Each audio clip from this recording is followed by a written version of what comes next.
मुख्यमंत्री पुष्कर सिंह धामी ने सचिवालय में यमकेश्वर, पौड़ी, श्रीनगर, चौबट्टा खाल, लैंसडाउन और कोटद्वार विधानसभा क्षेत्रों से जुड़ी सीएम घोषणाओं और विकास कार्यों की विस्तृत समीक्षा की। इस बैठक में मुख्यमंत्री ने लंबित परियोजनाओं को प्राथमिकता के आधार पर जल्द पूरा करने के निर्देश दिए। उन्होंने कहा, विकास कार्यों में गुणवत्ता और तय समय सीमा से किसी प्रकार का समझौता नहीं किया जाएगा। मुख्यमंत्री ने अधिकारियों को योजनाओं की नियमित मॉनिटरिंग करने, जवाबदेही सुनिश्चित करने के निर्देश भी दिए। सीएम धामी ने कहा, जनता से किए गए वादों को धरातल पर उतारना सरकार की सर्वोच्च प्राथमिकता है और विकास कार्यों में लापरवाही किसी भी स्तर पर स्वीकार नहीं होगी।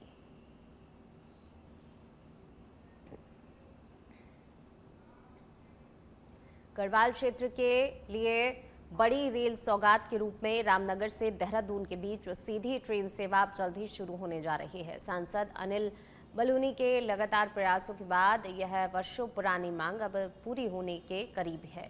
जनवरी में रेल मंत्री अश्विनी वैष्णव से की गई मांग के बाद ट्रेन सेवा की तैयारियां पूरी कर ली गई हैं और जल्द ही औपचारिक घोषणा संभव है। तो वहीं पिरूमदारा क्षेत्र के यात्रियों को भी बड़ी राहत मिली है, जहां संपर्क क्रांति एक्सप्रेस का ठहराव शुरू हो गया है। इन फैसलों से स्थानीय लोगों की यात्रा सुगम होगी, साथ ही पर्यटन, व्यापार, रोजगार के नए अवसर बढ़ेंगे, जिससे क्षेत्रीय विकास को नई गति मिलेगी।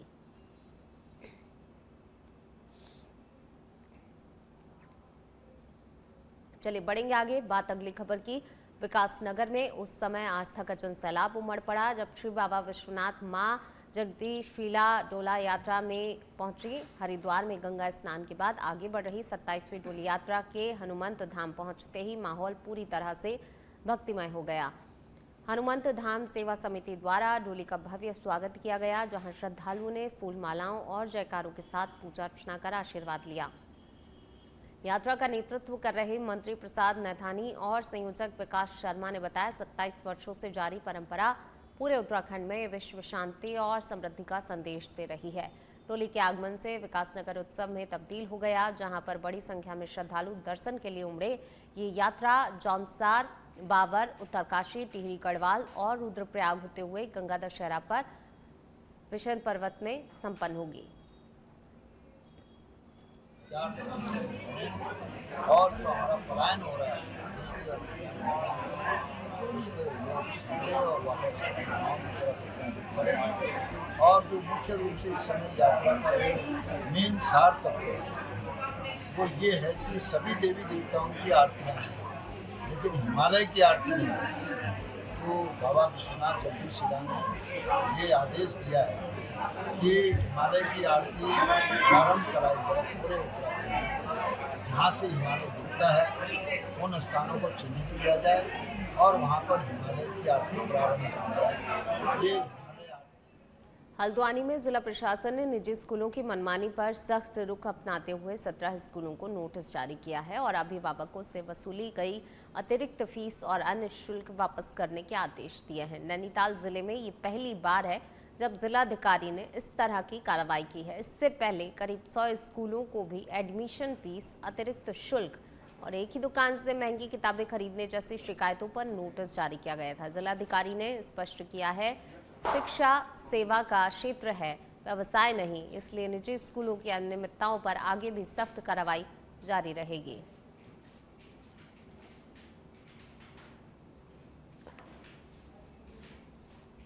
जनपद में पब्लिक स्कूल्स के लिए दिशा निर्देश जारी किए गए थे।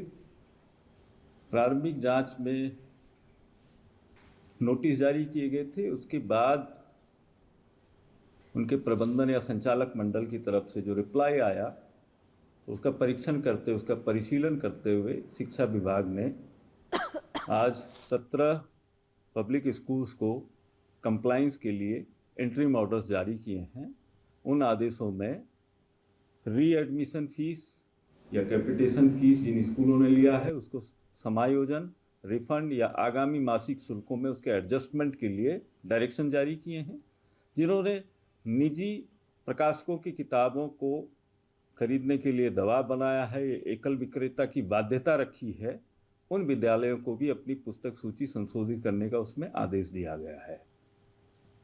2 सप्ताह बाद इसका कंप्लाइंस नहीं होता है तो फर्दर उसमें फिर एग्जम्पलरी एक्शन लिया जाएगा। अभी 17 विद्यालयों को यह अंतरिम आदेश जारी हुए हैं।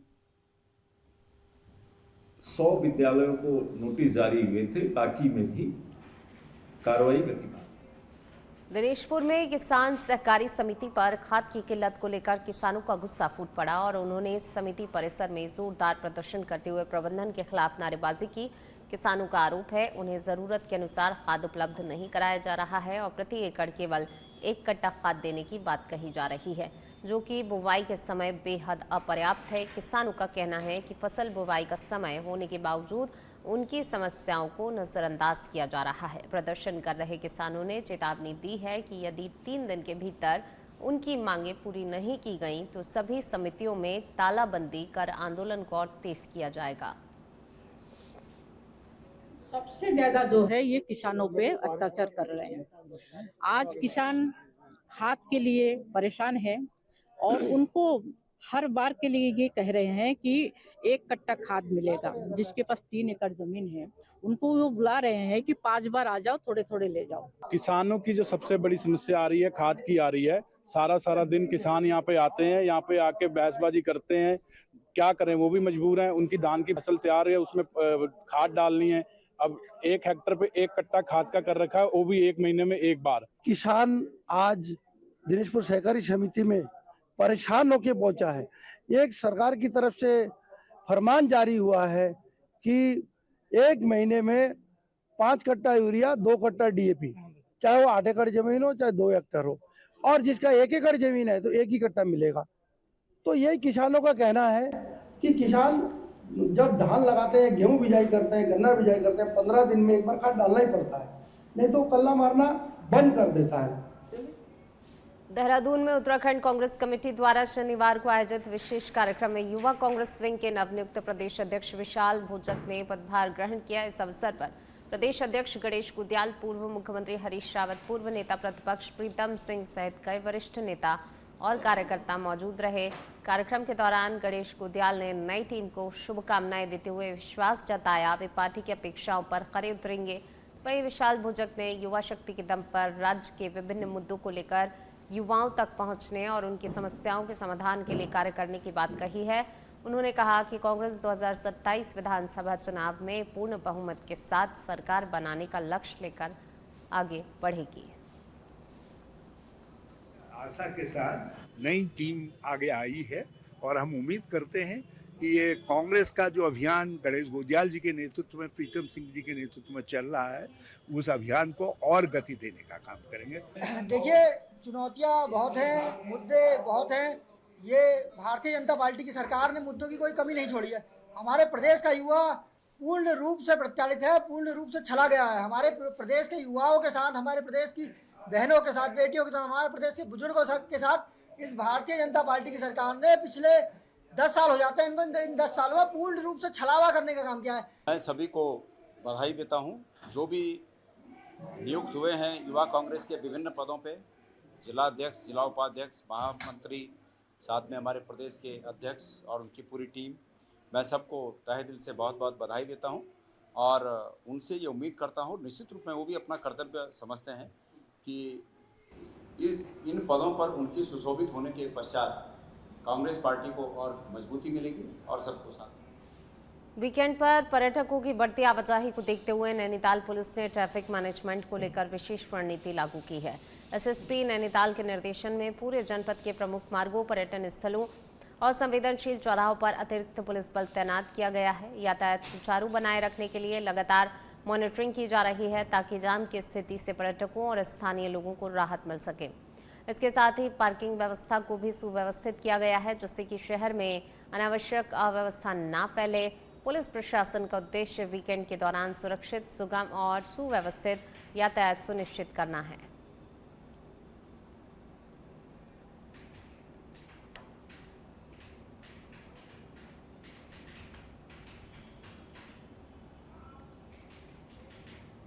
चलिए खबरों में आगे बढ़ेंगे और अब बात करेंगे देहरादून की, जहां 4 मई को बंगाल विधानसभा चुनाव के नतीजे आने से पहले भाजपा ने बड़ी जीत का दावा किया है।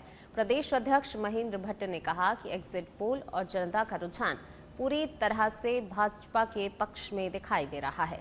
वहीं उन्होंने दावा किया कि विभिन्न चैनलों के एग्जिट पोल में ये स्पष्ट हो रहा है कि बंगाल की जनता ने भाजपा को अपना समर्थन दिया है और बढ़ा हुआ मतदान प्रतिशत भी इसी और संकेत भी कर रहा है। महेंद्र भट्ट ने आगे कहा कि बंगाल की जनता विकास और सुशासन को देखते हुए भाजपा के पक्ष में खड़ी हुई है और पार्टी वहां प्रचंड बहुमत से अपनी सरकार बनाने जा रही है। उन्होंने आगे कहा कि बंगाल में जीत के बाद देश में केवल कुछ ही राज्य ऐसे रह जाएंगे जहां भाजपा की सरकार नहीं होगी, लेकिन आगे चलकर उन राज्यों में भी भाजपा की सरकार जरूर बनेगी। रिजल्ट का जो पूर्वानुमान है और जो सभी चैनलों का एग्जिट पोल है, उसने स्पष्ट रूप से बता दिया है कि बंगाल की जनता ने इस बार भारतीय जनता पार्टी के पक्ष में अपना मतदान किया है और बंगाल भी इस बात को समझता था कि देश के हर राज्य के अंदर जहाँ जहाँ विकास हो रहा है वो भारतीय जनता पार्टी सरकारों में हो रहा है।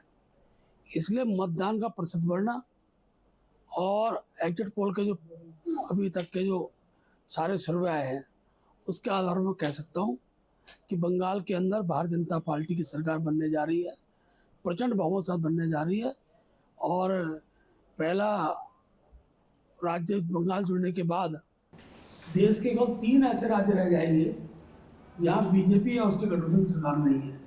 सभी जगह भारतीय जनता पार्टी सरकार है। अब बनने प्रारंभ। काशीपुर में शुक्रवार शाम उस समय सनसनी फैल गई जब बाजपुर रोड स्थित प्रिया मॉल के पास रेलवे पटरी के किनारे झाड़ियों में एक बैग में नवजात का शव मिला। सूचना मिलते ही डायल 112 के माध्यम से पुलिस मौके पर पहुंची और शव को अपने कब्जे में लेकर पंचनामा भरते हुए पोस्टमार्टम के लिए भेज दिया। बताया जा रहा है झाड़ियों में मिले बैगनुमा थैले के अंदर नवजात का शव बरामद हुआ है, जिसके बाद इलाके में हड़कंप मच गया। वहीं पुलिस के अनुसार शव का पोस्टमार्टम सुशीला तिवारी अस्पताल में कराया जाएगा।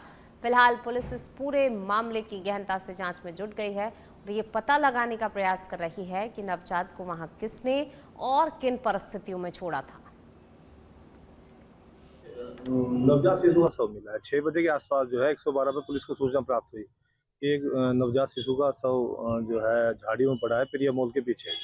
तो तत्काल पुलिस पहुंची तो प्रिया मॉल के पीछे रेलवे पटरी किनारे झाड़ियों में एक बच्चे का शव मिला है ठेले के अंदर, दुकान के बैग के अंदर, और वो सब पुलिस तत्काल यहाँ लेके आई है। उम्रत अवस्था में था बच्चा, उसका पंचायत भरा जा रहा है। पुलिस का जो है कोतवाली विकासनगर पुलिस ने खोए हुए मोबाइल फोन बरामद कर लोगों के चेहरों पर मुस्कान लौटा दी है। थाना क्षेत्र के विभिन्न स्थानों से गुम हुए 3 लाख रुपए से अधिक मूल्य के 15 मोबाइल फोन पुलिस टीम ने सफलतापूर्वक रिकवर किए हैं।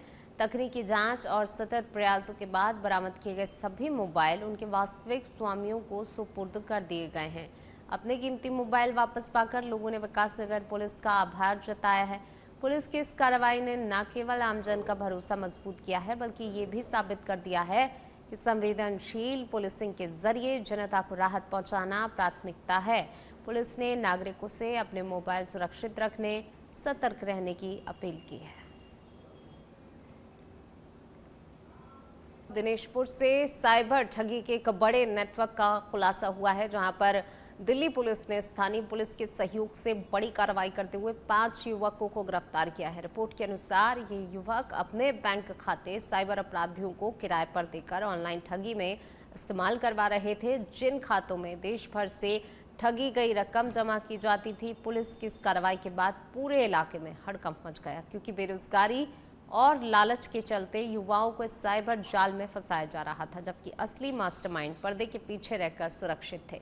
गिरफ्तार युवकों से पूछताछ जारी है और पुलिस इस पूरे नेटवर्क की कड़ियों को जोड़ने में लगातार जुटी हुई है। अभी साइबर फ्रॉड का एक मैटर है जो दिल्ली में रिपोर्ट हुआ है और उसमें हमने 5 लोगों को भी अरेस्ट किया है।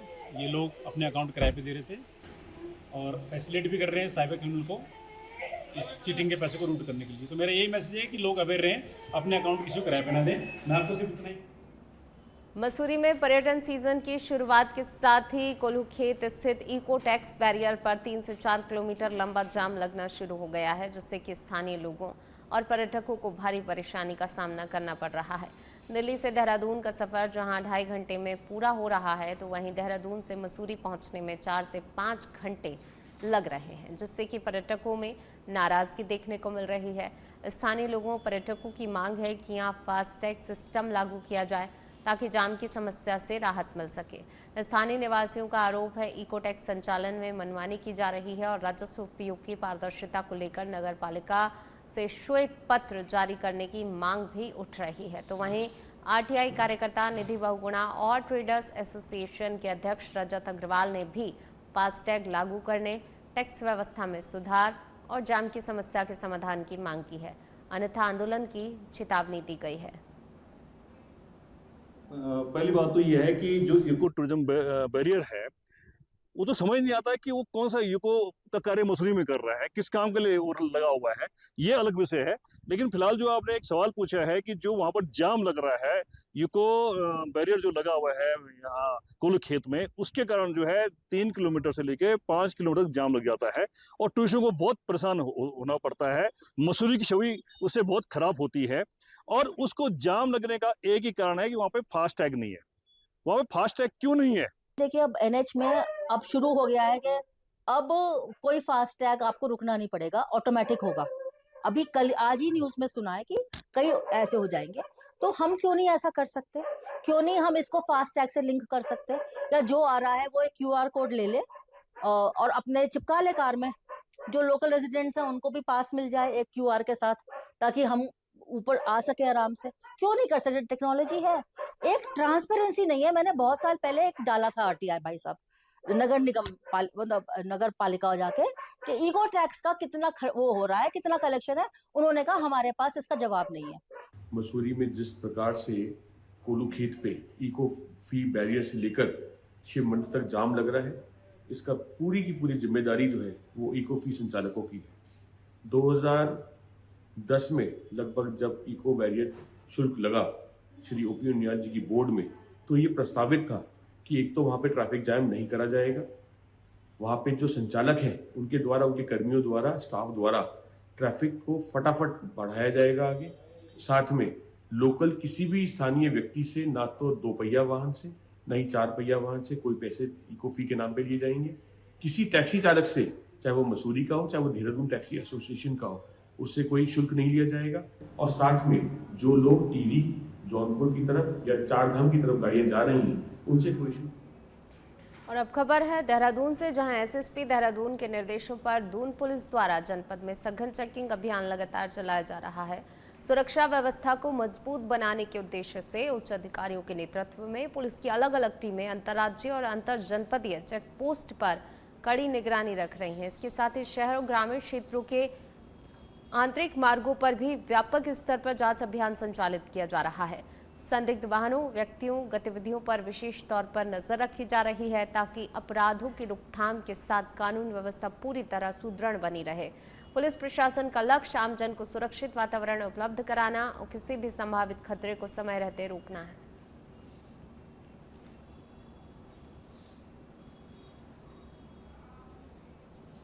पंतनगर कोतवाली क्षेत्र की टांडा रेंज में टस्कर हाथी का आतंक लगातार बढ़ता जा रहा है। 72 घंटे के भीतर ही 2 लोगों की जान लेने के बाद अब गंगापुर पटिया बीट में लकड़ी लेने गई एक महिला को हाथी ने पटक कर मार डाला।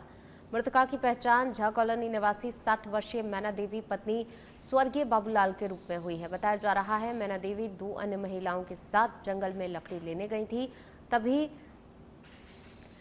टस्कर हाथी अचानक उनकी ओर दौड़ पड़ा। जान बचाने के लिए महिलाएं भागी, लेकिन हाथी ने मैना देवी को पकड़ लिया और सूंड से पटक कर और पैरों से कुचलकर मौत के घाट उतार दिया।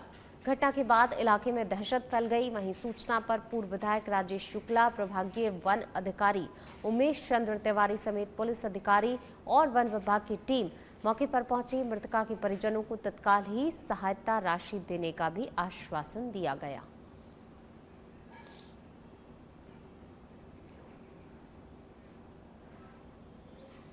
देहरादून के प्रेमनगर क्षेत्र में एक निजी शिक्षण संस्थान के बाहर छात्रों की भीड़ और अव्यवस्थित खड़े वाहनों के कारण भारी जाम लग गया। सूचना पर पहुंची पुलिस ने स्थिति को नियंत्रित करने और यातायात सुचारू करने की कोशिश की। इस दौरान कुछ युवकों द्वारा पुलिस कार्य में बाधा डालने पर हल्का बल प्रयोग किया गया, जिसका वीडियो सोशल मीडिया पर वायरल हो गया।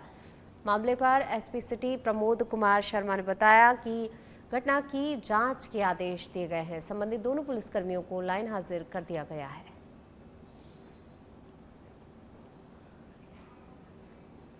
देहरादून एसएसपी के निर्देश पर चलाए जा रहे ऑपरेशन प्रहार और ऑपरेशन क्रैकडाउन के तहत विकासनगर पुलिस ने बाबूगढ़ चुंगी स्थित हॉलीवुड स्पा सेंटर पर बड़ी कार्रवाई की। सघन सत्यापन अभियान के दौरान पुलिस जांच में स्पा संचालिका सहित 6 महिलाएं बिना पुलिस वेरिफिकेशन के ही काम करती हुई मिली। इस पर पुलिस ने सभी के खिलाफ पुलिस अधिनियम के तहत चालानी कार्रवाई की है। साथ ही सत्यापन न कराने पर स्पा संचालक और मकान मालिक पर भी कड़ी कार्रवाई करते हुए भारी चालान किया गया। नियमों के उल्लंघन पर स्पा सेंटर को तत्काल प्रभाव से बंद करा दिया गया है। वहीं पुलिस ने स्पष्ट किया, सत्यापन नियमों की अनदेखी पर आगे भी सख्त कार्रवाई जारी रहेगी।